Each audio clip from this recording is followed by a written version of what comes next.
This is fine. Is this fine? Tech employment in the AI era with Chris Miller.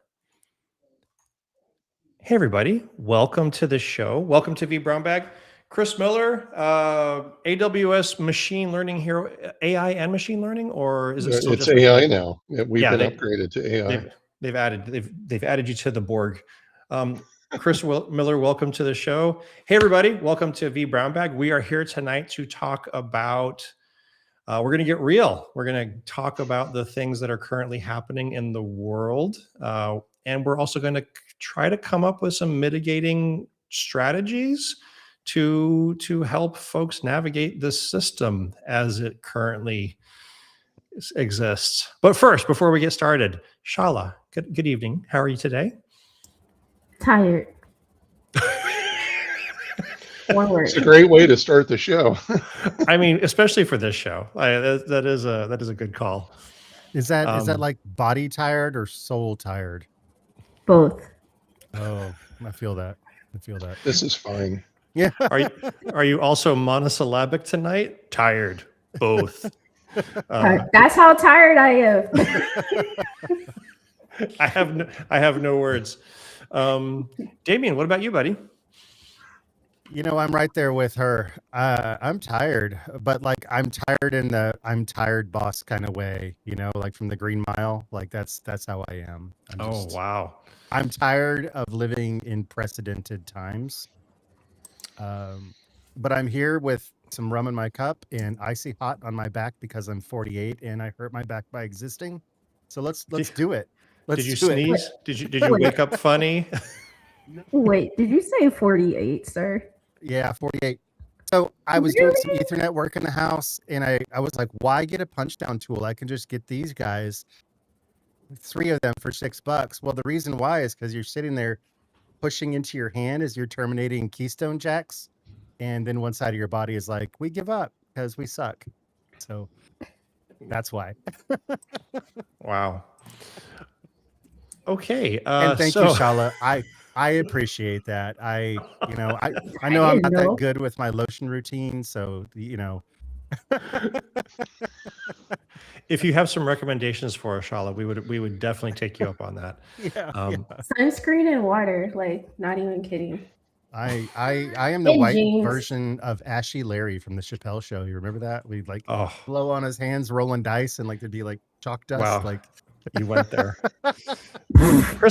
Chris Miller. Yes, sir. I'm happy to be here. All right. So you are an AWS AI and machine learning hero. You have been in the AI and machine learning space for far longer than the gold rush.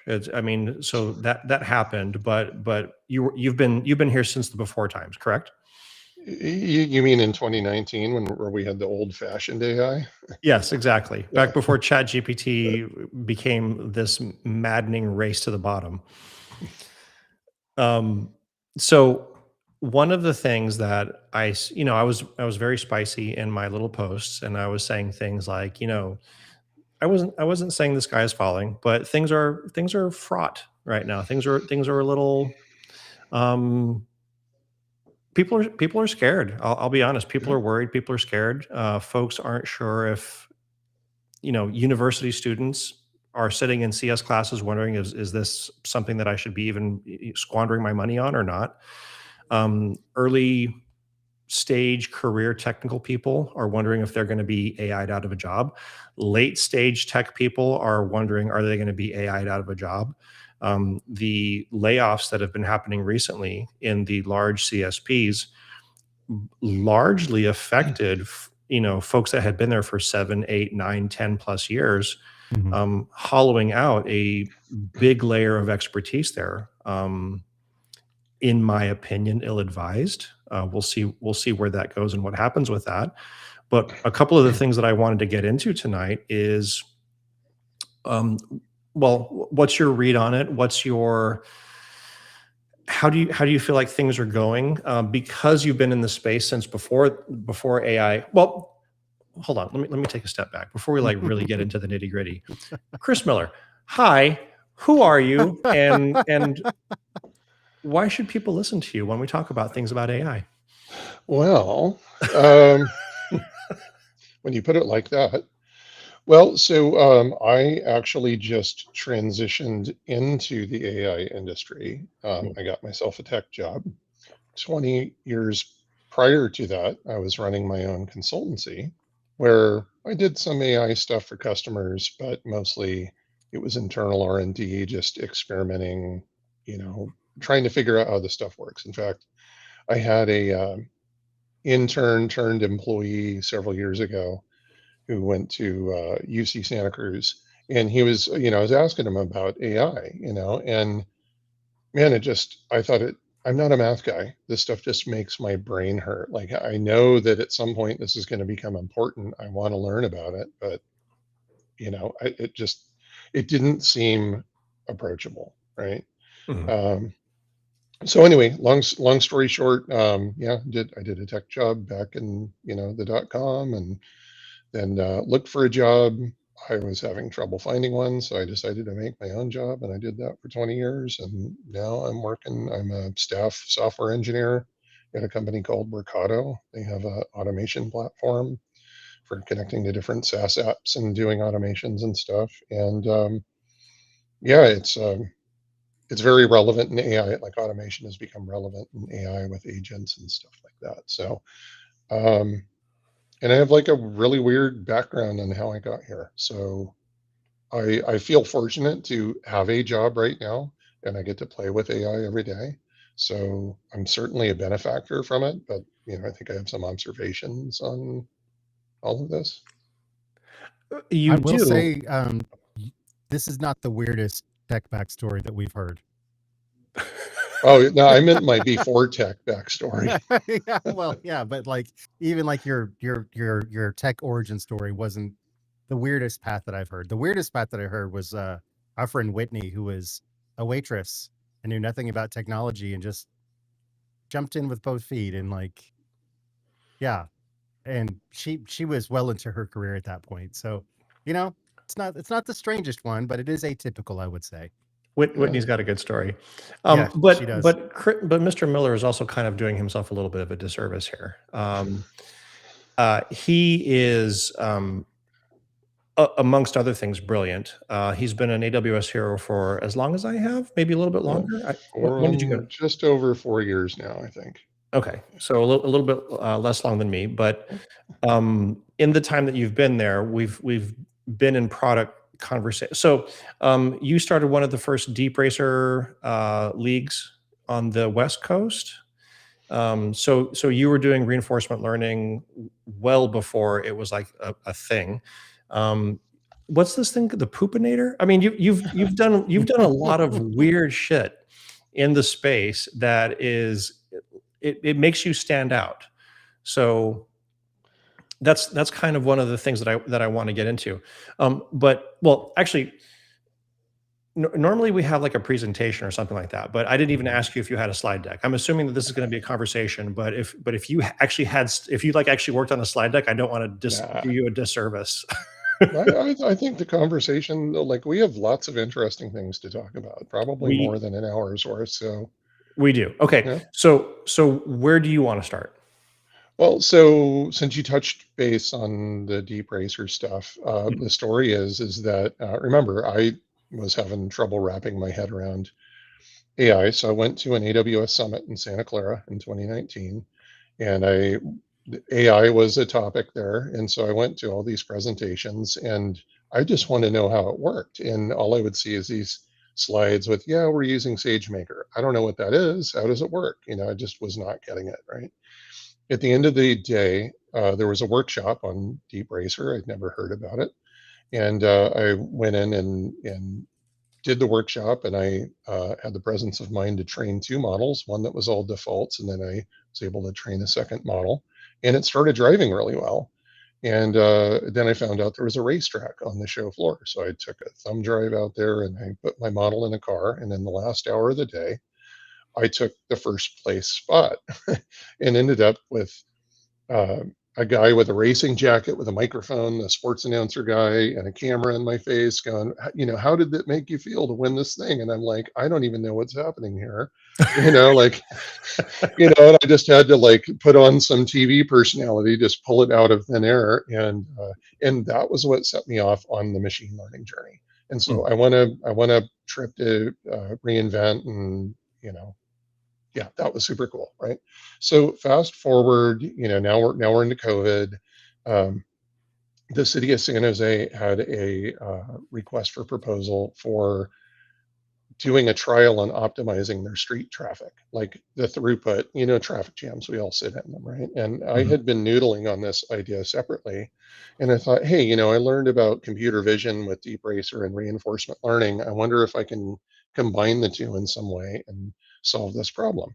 So I got a hold of somebody in Amazon. I'm like, can I pretty please have one of those shiny deep lens cameras that you have? And they agreed, and they said, you know, hey, will you write a blog article? Oh, okay, fine. So I did not end up bidding on that project, although I did build the underlying system as like a pet project. But one night I stepped in dog poop and at night taking my garbage cans out. And I came to work the next day and I told my IT engineer, again, COVID, you know, we're kind of there wasn't much to do, you know, because there was chaos. So I told him he was going to build a computer model to detect dogs, but only when they're pooping, which gave him a big smile. And we did, and Amazon found out about it, and they wanted to make a video about it. So this is like, these were the series of weird events that got me, I think, on the radar and got me into community builders and into the heroes and so forth. And that really, that's how I got bit with the bug on AI. And yeah, I will pause there. That's actually really cool. I would love to learn more about Deep Racer, and even the poop model. If But you Google the poopinator and you sift through like somebody, there's now a dog poop picking up service somewhere on the East okay, Coast now yeah. that's the poopinator.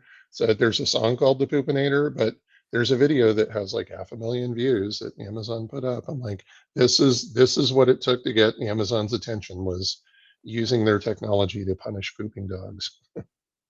So it's not the Dr. Doofenshmirtz Inator, right? It's I completely have something no different. idea what that is. Oh, it's a Phineas and Ferb thing. Okay. Yeah. Anyways, I'll find it. All right. All right. So, Sorry, go ahead. oh, I was like, so where do you want to go from here? So from there, let's take what I would like to take is the aggregate of all of our experience and try to help people right now that are either well. Let's take a couple of different use cases. First use case, first persona. CS student or somebody interested in tech who is trying to get into the workforce right now. 22 years old, 2006, broke, and is trying to stand out from the crowd to find a job. What would what would we recommend that that persona do today in 2026? Other than, well, I mean, all options are on the table. What would we recommend? Mr. Miller, you go first. Okay. Um, I did not know that in my 50s I would have to establish a personal brand to stand out, but here we are. Mm, Um, Portfolio sites are not for designers and web developers and stuff. It's for everybody. You need to have a portfolio that shows the projects that you're working on, and no matter how lame you think those projects are or how uninteresting they might be to somebody else, it actually allows people to see how you think, right? mhm, What was a problem, what did you think a problem was that was worth solving, and how did you go about solving that? And rinse repeat, because if you have more time than money, you should spend it like self-teaching, right? Because I mean, when I got into tech, we didn't even have Google, right? right. I had to go talk to people on Usenet. Google it, you'll see what it is, and and get help that way. So I mean, lean into technology, be curious, build projects. You're going to learn stuff. You'll be able to talk about it. I think that's one thing. Network, obviously, build that network. Embrace embrace generative AI. I mean, people said a couple of years ago, the early adopters are going to be the ones who are going to benefit the most from this. And I did not make any money on generative AI over these past 2 years, but I spent every moment that I could exploring it, figuring it out, building stuff, um, just getting familiar with it. And I think that combined with all of the experience that I had leading up to this, um, helped me to get into this position. And, full disclosure, like technically I'm a high school dropout. I never went to school for computer science. I went into the automotive industry right out of high school and did that for 10 years. And then we had the .com, and I took a couple of night classes at the community college on the Unix operating system and shell scripting, and that's how I got into all of this. They needed warm bodies back then. So um in my 50s, I questioned like, hey, I've been working for myself for 20 years. Am I even hireable? Is there going to be bias because of my age, or because, oh, he's an entrepreneur, he's not going to be a team player, or he doesn't have a computer science degree. Like, I was scared, honestly, Mhm. and I know, like, so the fear that everyone has, I had it, I still have it, right? Like, I don't know what the next 2 years, 4 years, 10 years, whatever is going to look like. All right. Wow, long uncomfortable silence. No. It's no. I'm digesting what you were saying. I'm trying to figure out, because there's a couple of things I want to drill out down into, but I also want to pass the baton and see if anybody else had other thoughts around the recommendations. So we've got expand your network. I would recommend getting into like local meetups and chatting with Yes. people passionate about the technology that you're passionate about in your area. Build a portfolio site. Damien, Shala, do you guys have anything else that you wanted to add to that from the perspective of the persona of a young person trying to get into tech today? I have a hot take, if you will. Yes, Oh, ma'am. we Go will. ahead. We will all day. All right, so not to cause alarm or anything like that, but I'm already alarmed. me personally these days, when someone approaches me about getting into tech today, first I'm like, is there a passion there? Like, what's the driver behind it? And the reason why I say that is because I'm like, honestly, right now, me personally, I would go into electrician, plumbing, welding, the trades, HVAC. HVAC. Oh, absolutely. I mean, that's a great point. Asking, so the people that I talk to that are like, well, I want to go get into it for the money. I'm like, that's not going to be enough.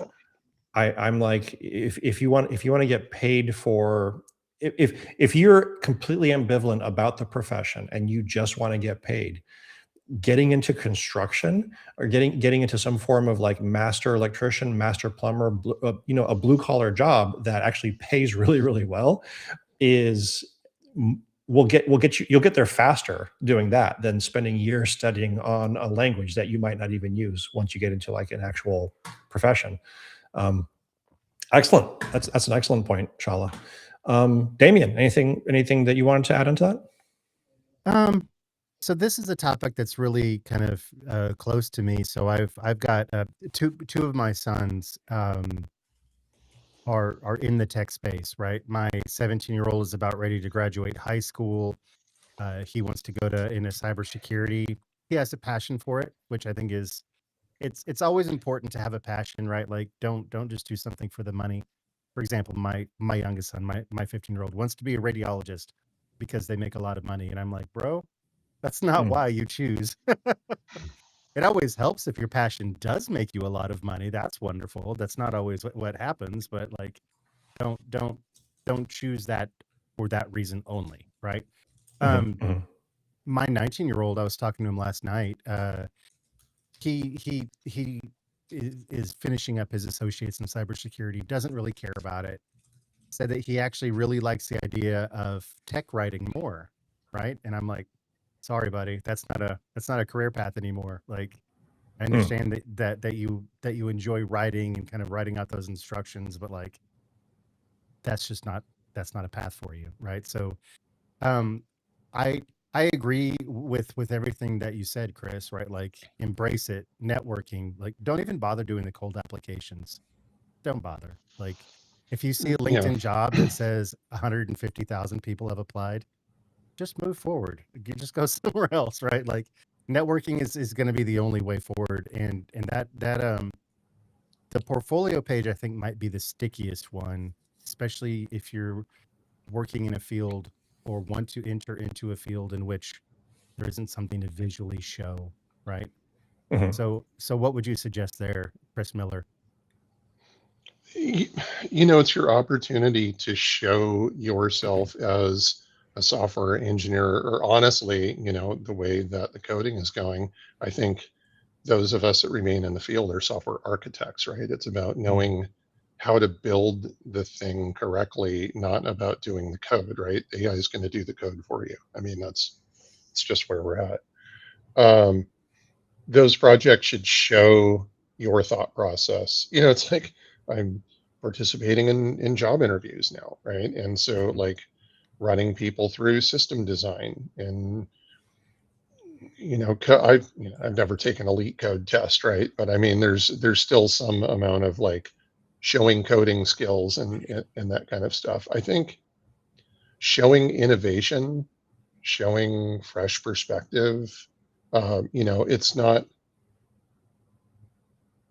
you don't want to come off like, oh, this is what I read, I found some template or AI invented it. Like, you need to go, these are the design decisions that I made, and here's why, right? And here were the trade-offs that I faced, because that's what you're going to face in the interview, right? I mean, people can fake the coding tests, but they can't fake understanding architecture. Right. So, and on the trades thing, this resonates with me because I did 10 years in the trades and as an auto mechanic. But when I got to that 10-year point, when the internet hit, I was looking around me, I was 26 years old, and I was looking at guys that were in their 40s, and they didn't have particularly good attitudes. They were suffering from, physical things. So like, I don't think it's a bad That's just age, recommendation to get. Chris. That has everything to do with being a mechanic. No, I'm sorry. man, I'm it's sorry. so hard. Like chemicals.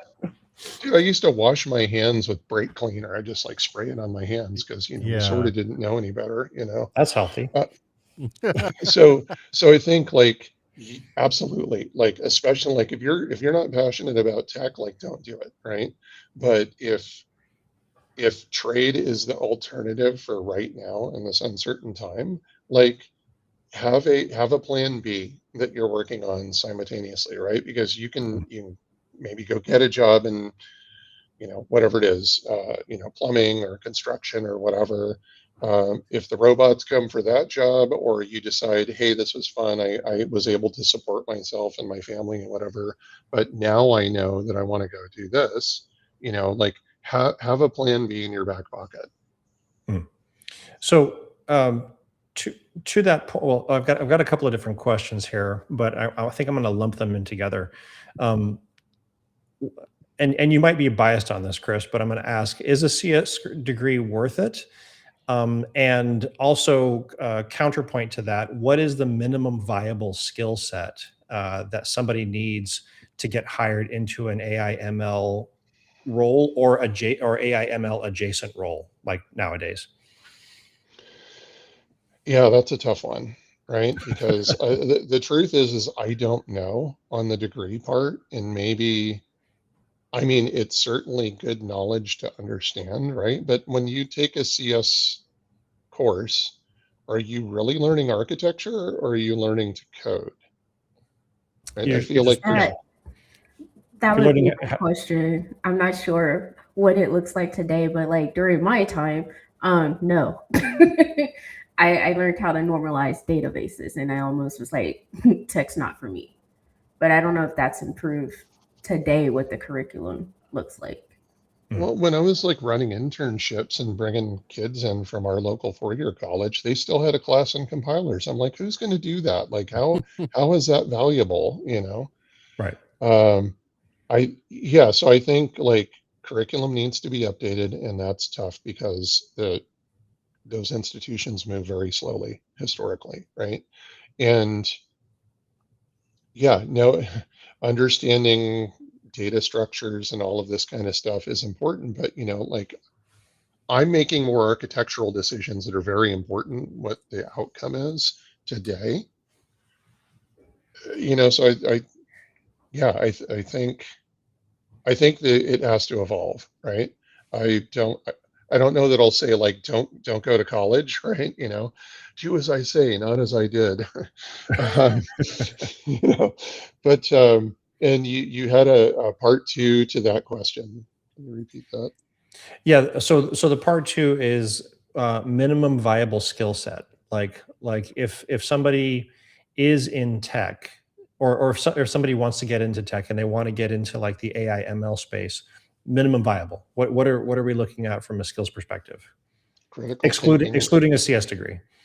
critical thinking and communication skills are the top two things that I believe that you need to have to navigate out of through this. Okay. And how would you recommend one cultivate critical thinking skills? Trick question. Huh. My Well, dad stop would watching the say, news. right? And then I My have a dad would follow up say, to that. pull your head out, right? But that's not really guidance at all. Yeah, that been there, right? Just do Yeah, it, right? right. Um, yeah, good question. You know, one of the first jobs that I had in tech was at a little internet service provider, and I went in and I did an entry level job doing tech supports. I worked my mechanic job during the day, and I'd go to this little mom and pop ISP, Mhm, and you know, I coded in junior high school, you know, it was Apple II days and stuff, but I hadn't really touched any of that stuff in a long time, right? mhm, And so having customers come to you and like really working through the problem mentally, like being willing to go, hey, you know, let me go do some research and I'll call you back, mhm, right? Or answering emails and working really hard to try to solve the person's problem in the fewest number of turns back and forth via email, right? So like I remember somebody, you know, somebody customers like, I'm having trouble with my email, right? Or I'm having trouble, yeah, I'm having trouble with my email, and they send me an email. And so, well, I don't know what kind of computer they're using. I don't mhm, know what you know, is it Windows? Is it Mac? What email program are they using? This is before Gmail, right? mhm, mhm, So, but I could go on my email client and I could read the headers and I could find out what their operating system was, what the device was, what, you know, email client, what version.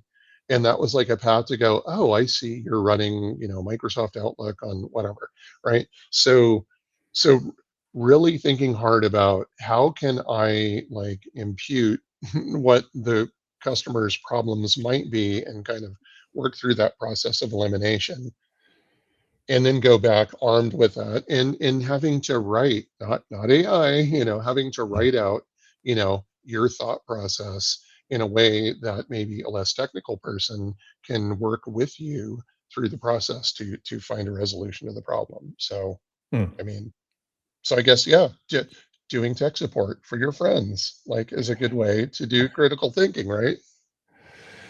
And it does involve a degree of skull sweat that it seems like is kind of lacking in the workforce or the workplace today. Um, I'm not going to shake my fist at the clouds and say social media is ruining everything, but attention spans seem to be getting smaller and smaller. Actually, hold on. I want to put this up because I feel this in my soul. Is it the Uh, one? I'm Okay. addicted to the money, but the anxiety is getting so high that I don't know if it is worth it anymore. Not like I have a choice. I have a family to provide for, and I'm in it until they replace me. Uh, Chris V25. That's I personally am kind of in that same. I mean, I think we're all kind of in that same position. Like we're Gotta eat. all we all have to eat. Some of us are, single family providers, or I mean, if you're lucky, you've got a dink, dual income, no kids. But yeah, no, that's like real talk. Okay, this was one of the things that I thought about mentioning earlier. If I were talking to somebody new to the field, but I'm actually considering just blanket making this recommendation, regardless of whether or not you are new to the field, intermediate, or late career.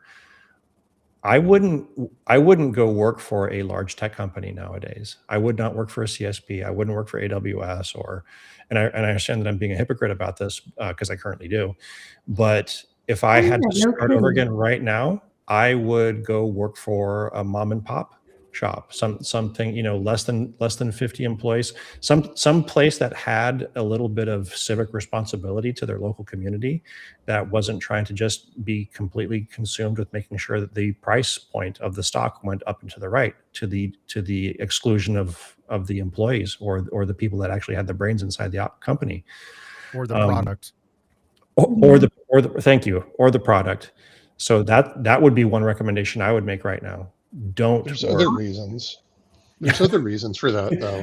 I Please mean, tell us, Mr. Miller. Go ahead. well, like the internet service provider I work for, it was four guys from Apple that took turns playing hooky during the day to keep the place staffed, and they finally grew to a point where they needed to have a tech support person. I think I was the first tech support person that they hired, right?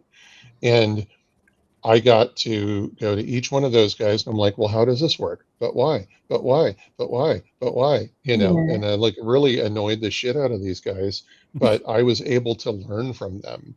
And I Mhm. was able to solve, like, anywhere that I could add value, anywhere that I could solve a problem was a learning experience. I mean, a couple of weeks into the job, while I'm doing tech support, I was also like troubleshooting dead copper in the modem pool, because we had a Mhm. couple of modems that nobody could get on, and I would kind of see people leapfrog over them at 5:30 at night. And kids Everybody's these days don't even know what dead dialing copper in. means. Darn those Yeah, kids. right. Or dial up, right? Oh, So, yeah.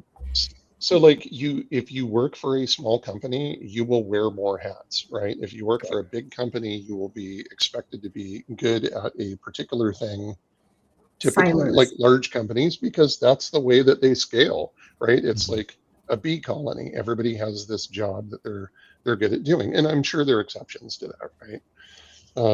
But yeah, you have more learning opportunities, and if you seek them out, Hmm. right? That Yeah, I would say, oh, sorry, I was gonna say, yeah, Go for ahead. me in my profession so far, what's worked really well is working for big companies that the masses don't know about. Like, it's a big company, but Hmm. anyone you go talk to off the street, they have no idea who I'm talking about. The company I work for now, most people don't know who they are. The last company I worked for, no one knew who they were, but they were big.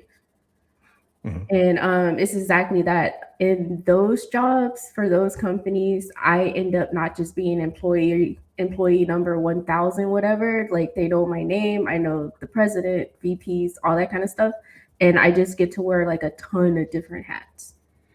Well, it's also because you're really loud too. Wait, what? No, I never mind. I have to be. Thank you for bringing that up, Damien. That actually dovetails perfectly into what Chris was talking about.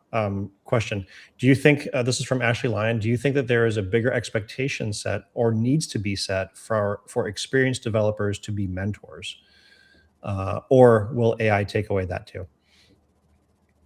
Popcorn. Who wants to take that one? I'll throw my non-existent top hat into the ring. Let's do it. Yeah, I think experienced developers or experienced anybody mentoring folks that are younger in their career or just younger in age, right? I think that's super important. No LLM is going to be able to tell you like how to act right. You know what I mean? Like they're they're You might try. yeah. I mean, they might try, but like they're not gonna. they're not going to have the same life experience and the same understanding of, if you make a mistake, own it, right? Like, be upfront and honest, say what you mean and mean what you say, right? Like that sort of like uncommon sense is what a good mentor should be able to help impart. And I know I just kind of talked about life advice, but that same advice goes towards anything else, right? Yeah. So I think that's absolutely an important thing, and AI won't replace it. AI might be able to tell you by next Tuesday, depending on how these models are going, like how to be an amazing developer, but they may not tell you why it's important. One of the things that I've noticed though over the course of time though, there are ways to learn how to become an amazing developer, but there should also be training on how to become a good mentor as well, because being a Mhm. mentor and being good at your job are two entirely different skill sets.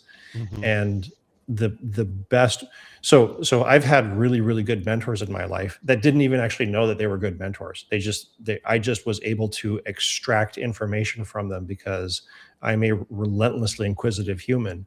And I finally was able to get that. But if we had like a pipeline of like mentorship enablement inside of companies, that would go really far, to solving that kind of issue. Yeah, I mean, Mm. the short answer is yes, and that's also kind of the obvious answer, isn't it? I mean, yeah, we're us old folks are going to churn out eventually, but I mean, tech is creating a vacuum of Mhm. talent, right? Because I get it, like right now in the current hiring climate, with the limited number of jobs that are available, they're valuing experience over, low cost per se, or um, But that's not what these layoffs have recently been about. The recent, I mean, from the trending that we've seen anecdotally and from some of the reports, the people that have been let go have been those the more expensive folks that have been there a number of years. Right. They're hiring a bunch of brand new kids, and I don't mean kids derogatorily. I just mean younger in their career, that get, quote unquote, get AI, and are leveraging it more, or at least that's the excuse. I mean, I also genuinely don't know who to believe. It could be, they could be, the rationale could just be bullshit. I would try to clarify that a little bit. I agree that like the more expensive, I mean, we've seen it, right? The more expensive heads, there's been some purge of that, right? But it isn't opening entry level jobs, right? So maybe there's a sweet spot for people who are in the middle somewhere. Mm. One thing I found, and I don't mean to sound tone deaf at all on this, but I've seen more than one post from someone who has, left a company recently Mm. saying, "Oh, okay, I guess I'll spend this free time learning this AI thing," or something to that effect. And it, I feel like tech has been telling us we all need to embrace AI, right? Whether you like it or not, or what, whatever your opinion is, right? So I feel like we were all put on notice about this. Mm. And so, look, I mean, there are people like, hey, I just don't have the time. Like, I have a job to do, I have a family I need to take That's care a of, wrong answer. that kind of, I mean, uh, I'm trying to be empathetic for, the legitimate reasons why people may have struggled to do it. But if, yeah, I don't know. It just, maybe now is the call out. Like, if you haven't already, like, you will want to embrace this technology. Like, I think there's too much of this, like, I don't want to adopt it because, I don't know, job security. I don't know where I'm going with this. Well, I mean, I just, there is an existential fear to it. I mean, yeah, every single human in the AI tech bro stratosphere has said, "Oh, it's going to come to replace jobs. We're going to save." The implicit statement from people like Sam Altman and stuff is that this is going to help you save money, by getting rid of swaths of humans in there. So folks are, I mean, are they the same as the Luddites smashing machines back in the 1800s? Maybe, but uh, I can empathize with that. I disagree with it, and I'm trying to I'm doing exactly what Werner said in his last keynote last year. You know, wade into it, get your feet wet. It doesn't matter if it's like, you know, and Chasko actually just brought up an excellent point of the he would prefer it if people were much more transparent about the energy consumption of these AI models, so that you could choose between like a proper like, you know, does Opus 4.6 use up more juice than Sonnet 4.5? Okay, well then I'll use Sonnet 4.5. So that we can learn all. There's so many factors. There's so many things out there that are scary. You know what I want to see is research that compares a human being doing particular tasks Mm, and then having AI do that same task and look at the carbon footprint of both those choices, right? right. Because as humans, we are burning carbon 24/7, but we're not actually working 24/7, right? So for every unit of compute that we provide as humans, there is a cost. I don't know what that is, right? And I'm just I'm not trying to be pro AI or, you know, I'm curious, like what No, is that that's a great difference, question. right? Same question when people were asking what uses more resources, an EV or a internal combustion engine. Like I want to see a breakdown of what is actually more carbon efficient from a task perspective. That's a fantastic point. Yeah, I did want to just briefly go back to Ashley's question. Hmm. And, Yeah. you know, in my own experience, you know, like, hey, largely I've been self-employed, right? I worked for one large tech company before this. Um, we have different levels of software developer, right? And, you know, staff or principal level, I mean, we are expected to mentor the younger people. And, you know, those of us in community, you know, we live a culture of knowledge share and mentoring by default, right? Mhm. But I mean, even, you know, my experience is that it's still relevant, it's expected, and like, why wouldn't you want to do it, right? Agreed. Yeah, it's a tough question. All right, so we actually had a raft of questions, and I sent them to Chris beforehand. He said this is going to take 2 hours to get through, and I was like, no, we'll be fine. And he was absolutely right. Is we so what we're going to do instead is we're going to pop the last couple. One skill you'd tell everybody watching to learn before the end of 2026. So one skill. So we'll start with whoever wants to go first. Is AI the answer? You can see AI can could be be. the answer, but It like could be. like specifically, like one thing inside of the AI sphere, or welding, one of the two. Or well, My oh, go ahead, David. No, it was going to be a super spicy American take, so no, probably not. Let's go with yours, Shala. I don't know if it's spicy, but I was going to say, regardless, whenever someone first asks me, what's the one skill, it's soft skills. It's knowing how to communicate in the first place. And the same holds true for with AI and working with AI. Mm. You got to know how to prompt them. Yeah, actually, soft skills are really good when talking to an AI, giving it context and kind of like feeding it the things. That's a great point. Damien, what was your spicy take? Now I got to know. Right. I was going to say take a stop the bleed course. Oh, geez. Yeah, yeah. No, Sorry. that is not inaccurate. It's not. so, you know, something I thought of earlier that I wanted to mention is, you know, hey, I'm in the Bay Area, right? We have community here. Like, not every place has community. And I think for people that are trying to navigate this, you know, if there isn't a community already, then make the community.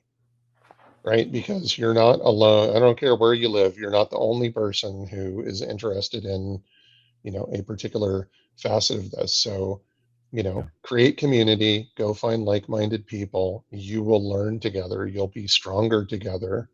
And you'll learn those soft skills too, right? Because creating a community is not, it's there are things you have to learn to do it, right?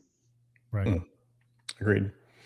On the on the skill to learn, so I encounter some people who, like, I don't know where to start. It's like the blank canvas problem, right? That for whatever reason they just don't know what to do with AI. And I would say, get the $20 subscription to Claude, and I challenge you to everything that you need to do in your life, consider using the chatbot to determine how to do it. Ask questions, use it as your tutor, collaborate with it to try to solve the problem. Like, see how you might be able to apply AI to your everyday life. mhm. And this is a way to start to adopt that. And, once you start, I think you will learn over time, and it will be valuable to some way. If that is not getting a job, it's at least getting that, we used to call it digital literacy, right? Mhm. It's like Right. the AI literacy, right? I was actually going to go with the same thing. Play, even if you don't think it's going to help, go in there and play with it. Chris, I remember the first time I saw you at one of our dinners.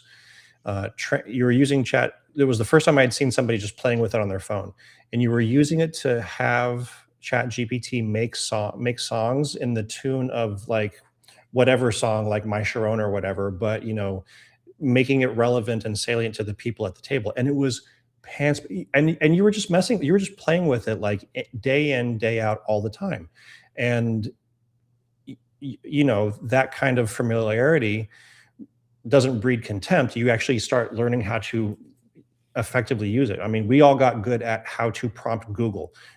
Before Google came out, searching the web was a pain in the ass. But somebody that had good Google foo or learned how to use Yeah. Google could surf the internet very, very well. That's how old I am. I say surf the internet. And the same thing is going to apply with AI. Learning how to talk to an LLM, which is significantly better from a natural language perspective than getting Google foo. So it should be easy, but we're still treating it like a Google interface. We're still saying, best place to eat local, bam, and not and not giving it any of the context that that a regular human would need. So I totally agree with that. Okay, counterpoint to that, one for everybody. One thing that is totally overhyped in 2026 and that people should stop wasting their time on. Oh boy. I will go first on this one because I had time to think about it. Chasing every new damn thing that shows up every week. Every hot new topic that somebody says, oh, we got to do. Oh, everybody, Claudebot. Claude's the new thing. We got to get Claudebot and buy a local little Apple box and run. It's not Claude. It's OpenClaw. OpenClaw now. Stop Hey, chasing the shiny thing. Just learn one thing, get good at it, and stop chasing the bright shiny. but to be fair, he just got a job at OpenAI, like by having a portfolio with something that is apparently riddled with a bunch of security problems. Oh no, I'm not saying don't try to go build something like Yeah, Claudebot. I'm saying I don't know. chase the shiny thing. I applaud that vibe coder for getting a job with his security riddled thing. I actually read Terry Radshell's write up on that thing. Holy crap! And that's the other recommendation. Learn how to code. Everybody's saying don't learn how to code in 2026. That is absolute bullshit because the crap that comes out of AI generated slop is still architecturally horrible, full of security holes and hot garbage up and down the stack. We know people that their entire career is unscrewing software that some vibe coder made. He's been on the show, Brian Huff. He's another one of the AWS heroes. Makes a ton of money going into companies where somebody vibe coded some piece of crap, and then they spend a lot of money on him to make that enterprise worthy. So learn how to code still. Okay, who's next? Something totally overhyped. Danielle's on. Hey, Yes. Danielle. Yeah, I was just saying hi to Danielle. What is totally overhyped? That is a really good question. I know what's underhyped. Oh, go ahead. Walking. Walking? Yeah, I have just zero, walking. I have 0 steps. Oh. You know what that just reminded me of? Do you remember the old Saturday Night Live skit? It was like the NPR radio girls, and they were like, "Oh, look at these potatoes!" Right? It's just I know what you're talking about. Hang on to your hats, folks, because we're going to talk about toes. correct. Yeah. Yeah, walking, drinking water, getting a good night's sleep, which I still haven't learned in my entire life. I don't know, Chris Miller. I'm gonna pass the baton to you because I'm out of ideas. Oh, currently. geez, I'm not even sure how to answer. I mean, with respect to AI, I guess it's who you ask. It's like hard to unsee what I've seen, right? It's like I have sort of mentally dismissed the things that don't seem important, and now I'm having trouble remembering what they are because I just have a filter.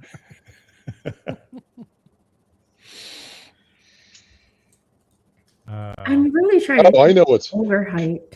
Oof. overhyped. Coffee seems to be overhyped because how did a cup of coffee get to be $6? Like, can somebody explain that to me? Chick-fil-A then if we're throwing out food. What was that, Shala? Chick-fil-A. Oh yes.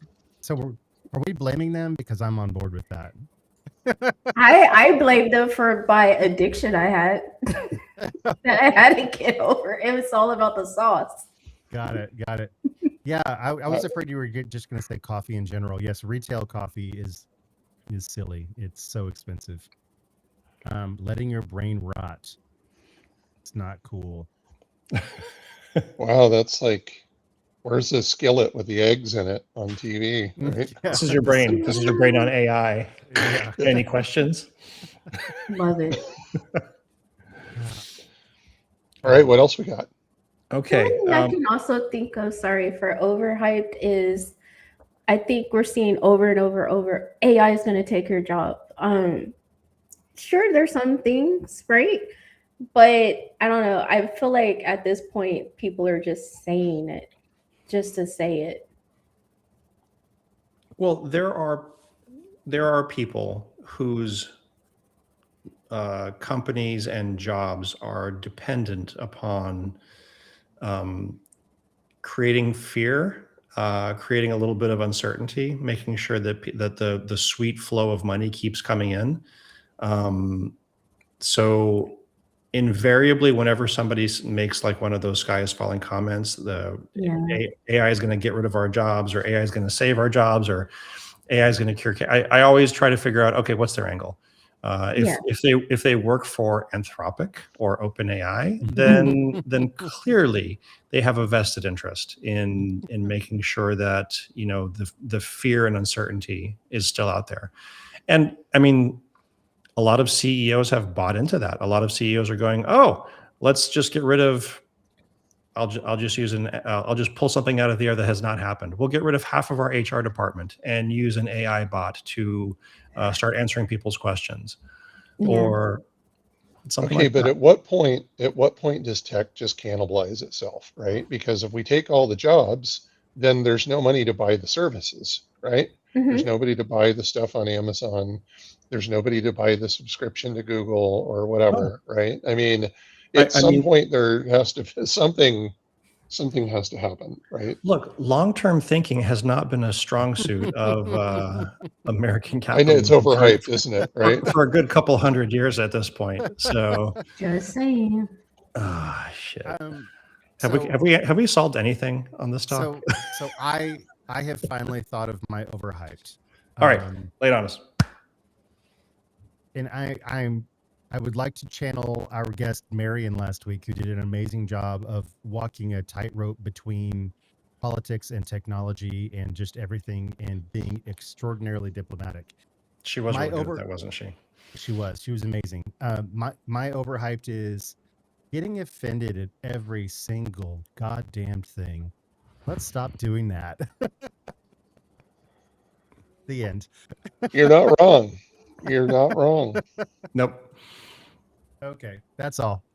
No, there's so many things that are getting so many people canceled on every single topic. It's exhausting. Yes. I would not want to be a comedian in 2026. That is a tightrope landmine filled wasteland. Holy shit. But you know what? On that point, though, an AI cannot make jokes to save its life. So that is one job that will survive. That's it. The ability Maybe you're asking it wrong. to be. You know what? That we have solved something. If you're looking for a job, become a comedian in 2026. A Hey, comedian electrician. Altman's lifting the filters on ChatGPT, right? So you can have Oh, so- adult content if you're an adult, right? So he's turning it into another Yes. Grok. Great. Oh, You know, awesome. they had to go somewhere, right? The race to the bottom is, you know, eventually you. Well, you know how it get that. is. It's always up and to the right, you know? So I always like to say, you know, you led me to the curb. You led me to the gutter. I just stepped off the curb. Brian, I'm wicked prepared for a zombie apocalypse. It's between now and then that I'm not good at. Same. Oh, so speaking of zombie apocalypse, this is my 1 terabyte USB LLM on a stick. It's got everything. It's got VS Code installs. It's got several LLMs for all different kinds of things. It's got a copy of Olama. It's got a copy of WebUI. So I will have a chat bot. As long as I have a working computer, I will have a chat bot after the zombie apocalypse. I was going to say, does it have EMP protection? Yeah, no, I went cheap on that part. So I'm kind of, I said zombie apocalypse, not nuclear apocalypse. Well, that's what comes after the nuclear apocalypse. Yeah, good point. Fallout's such a good show. All right, folks, It we is. are at time. I think we Mr. should end with one thing that we are happy about, because my mom texted me. She's like, this is kind of downer. So Oh, okay. yeah. All right. Sorry, Mom. Sorry, Mrs. Carlson. Okay, that's a great idea. Damien, why don't you start? You know what? I'm actually pretty happy for my wife. She is amazing. She always kicks ass. She's an amazing human being, and I'm thankful for her. That's So, yes. that's beautiful. Shala, what about you? And she didn't pay me to say that. That was for free, Hannah. Oh, Right now, I'm happy for someone very special in my life who did fall into a layoff. And it's looking really well in them because they're actually super duper learning AI right now and creating a whole business from it. So I'm just like, yo, go. Awesome. Super Fantastic. motivating. good deal. Also, I walked my way into losing a lot of visceral fat, which was awesome. Fabulous. Good health is always amazing. Mr. Miller, what about you? I am happy that I have a dog. Oh, I'm a one dog person, you know, because I have like the only dog, and I worry about getting a second dog because in the first one will get jealous and they just don't know how to deal with it. So, but the dog's like part of every day of our life. He goes with me to work a few days a week. Yeah, he's just he brings joy to myself and my wife's life every day, and everybody he meets. He just wanders around the office and lets himself into conferences and is he stuff there with like you right that. now? Is it No, on no, camera? Oh, no, he's not allowed at this office, but the regular office I go to, he's a celebrity. Like he literally will go into a conference room and people will be on a Zoom, and yeah, it's hilarious. That's oh, awesome. I love It's that. I awesome. like that. Yeah, he's a little Cool. half border collie, half Australian shepherd. What's his name? Oh, Boulder, like Boulder Creek or Boulder, Colorado, which I love that Boulder name. Creek is where I used to live. Nice. All right. I will say that the thing that I am thankful for is all of the wonderful friends that I have. Folks like the folks in the AWS Hero program, Damien, Shala, all of the people that are close by. We just had a friend, and this has been brought to light very poignantly recently. A couple of friends of ours got into a really bad car accident. And the entire community has like come together with like food trains and taking care of their pets and going down and visiting them in Boston and really coming together in a way that is heartening. We see a lot of crap online. We see a lot of people screaming at each other, and it's super important to remember that you are surrounded by people that love you. And if you're not, find some people, surround yourself with people that love you, because we only get one trip around this planet, and we got to make it last, make an impression, make some good friends, and love the people that you love. Yeah. Boulder, I hardly know her. Terrible question, man. Well, his name, kind of alludes to that, right? Yeah. Mr. His or Miller, her. could we ask you to please send a picture of your dog, and we will include it in the show notes because people have been asking for it. I absolutely will. All Okay. right. Thank you. Shoot me the pics of Boulder on the Hero Slack, Chris. I will All right. make sure that they get them into the notes. Yeah. Not supposed to talk about That doesn't exist. No, I'm kidding. First rule Yeah, of Fight Club, Chris. Yeah, right. Uh-oh. I'm apparently busted. Sorry about that. I never mind. Okay. Good night, everybody. Mr. Miller, thanks for coming on. This was a very valuable conversation, and it's needed.